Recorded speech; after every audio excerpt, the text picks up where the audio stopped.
Mengingat Pak Prabowo itu loh sudah berkali-kali mencalonkan diri dalam pemilihan presiden.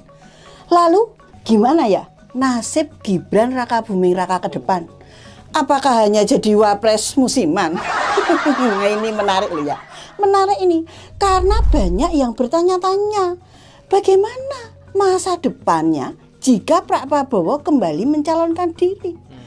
Apakah Gibran akan tetap menjadi bagian dari strategi politik yang sama? Ataukah akan muncul dinamika baru dalam politik Indonesia? Ayo. Dalam sistem demokrasi yang sehat, regenerasi kepemimpinan menjadi hal yang sangat penting.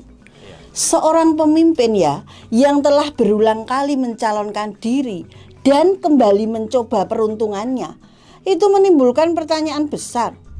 Apakah tidak ada figur lain yang bisa muncul sebagai calon kuat gitu loh? Ataukah ini menandakan bahwa politik kita ini masih berkutat di lingkaran elit yang sama, tanpa adanya ruang bagi regenerasi dan kepemimpinan yang baru? Itu loh pertanyaannya. Dan hal ini mencerminkan bagaimana politik di Indonesia masih sangat berpusat pada individu-individu yang tertentu itu aja. Alih-alih membuka ruang lebih luas bagi figur-figur baru yang memiliki potensi. Terus ya, ada lagi nih, wacana tentang koalisi permanen. Lah, iki apa? Koalisi kok permanen? Politik itu kan dinamis. Konsep koalisi dalam politik itu seharusnya bersifat dinamis, mengikuti perkembangan zaman dan kebutuhan rakyat itu loh.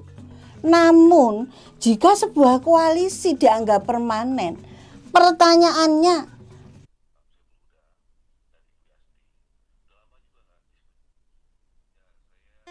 sekarang ada Quran hafalan, udah gitu dicetaknya jadi 30 juz. Jadi misah-misah, nggak ada lagi alasan bilang berat bawanya. Udah gitu apakah hal itu masih relevan dengan prinsip demokrasi yang menuntut adanya dinamika dan evaluasi berkelanjutan? Demokrasi bukanlah sesuatu yang statis loh, melainkan sebuah sistem yang seharusnya selalu berkembang dan beradaptasi. Dalam kehidupan sehari-hari, masyarakat itu menghadapi berbagai tantangan nyata yang lebih mendesak daripada sekedar siapa yang akan mencalonkan diri dalam pemilu berikutnya. Nah, kini dengan munculnya koalisi Indonesia Maju Kim Plus yang diminta untuk tetap solid sebagai koalisi permanen, muncul pertanyaan lagi nih. Apakah koalisi ini akan terus mendukung Prabowo di tahun 2029?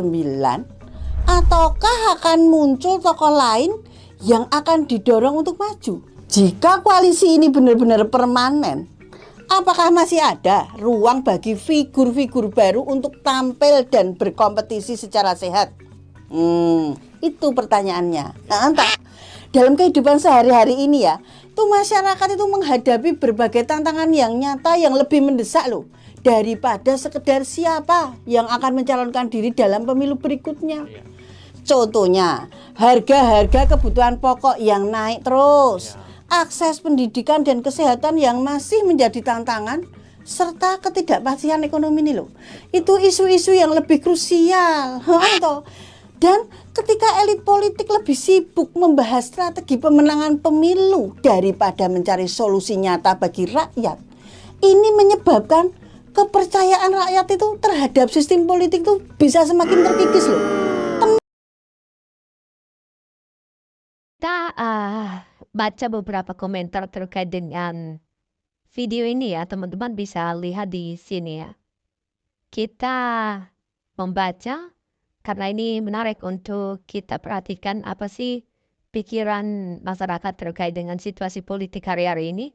Ya, bagaimana pendapat para netizen melihat situasi perpolitikan yang luar biasa hari-hari ini, adanya demo dan lain sebagainya, membuat gaduh ya, bahasa-bahasa politik yang disampaikan oleh para elit ya, penguasa, presiden maupun juga mantan presiden, dua-duanya membuat gaduh ya, sehingga memancing amarah dari mahasiswa turun ke jalan melakukan demonstrasi. Oke, kita baca bagaimana Prabowo mau nyalon lagi 2029. Tanda-tanda Indonesia semakin gelap di bawah pemerintahannya. Kok Tuman mau nyalon lagi? Pantas dia punya keinginan agar Kim Plus jadi koalisi permanen. Rupanya Kim Plus inilah yang akan dijadikan modal untuk Pilpres 2029. Kata orang Jawa, Prabowo ibarat rumah ya gegedan. Banyak kurang jaga, gak punya kemampuan, tapi cuman ambisinya yang besar. Orang udah pikun, cuman bisa teriak-teriak, kok masih mau terus berkuasa, menjijikan dengan omon-omonnya. Ayo selamatkan NKRI dengan demo 98 jilid 2 yang nantang lawan. Lebih bagus dia yang tamat daripada negara ini tamat. Kalau bisa, semua keluarga ini kasih tamat aja, katanya. Ya, si Gibran lagi, dia jadi wapres. Aja gua nggak sudi, apalagi jadi presiden.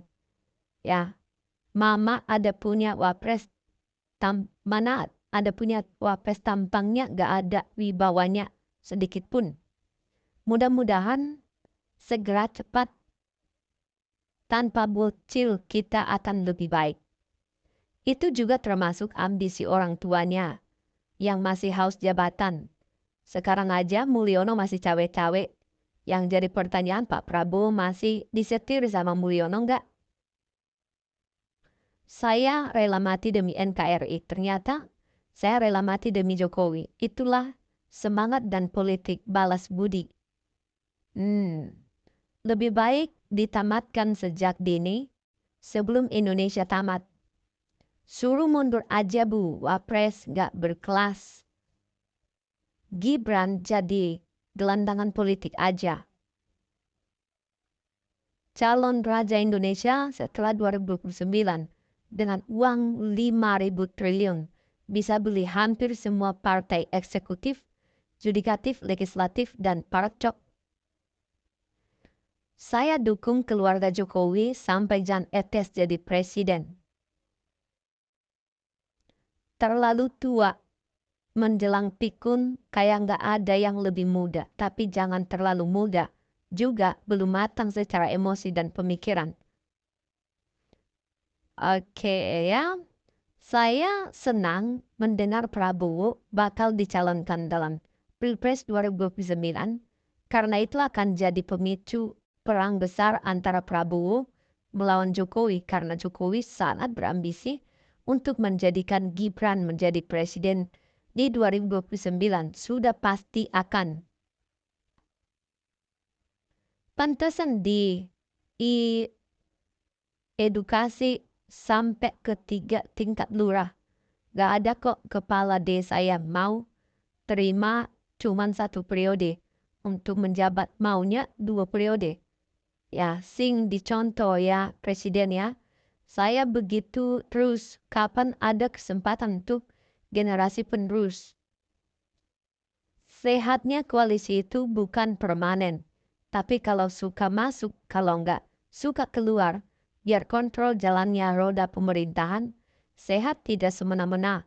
Dalam sehat, emak ngomel katanya. Betul, Perdana Menteri Malaysia saja usia 90 tahun. Udah Gibran cocoknya jualan Marco Bar, gak cocok jadi pejabat apapun, gak ada wibawa sama sekali. Mantap ya, wapres titipan mak, jangan dihiraukan. Anak dan menantu akan dapat karma, udah menginjak-injak yang besarkan namanya. Ya, kasihan PDI Perjuangan gara-gara Gibran tidak dicalonkan.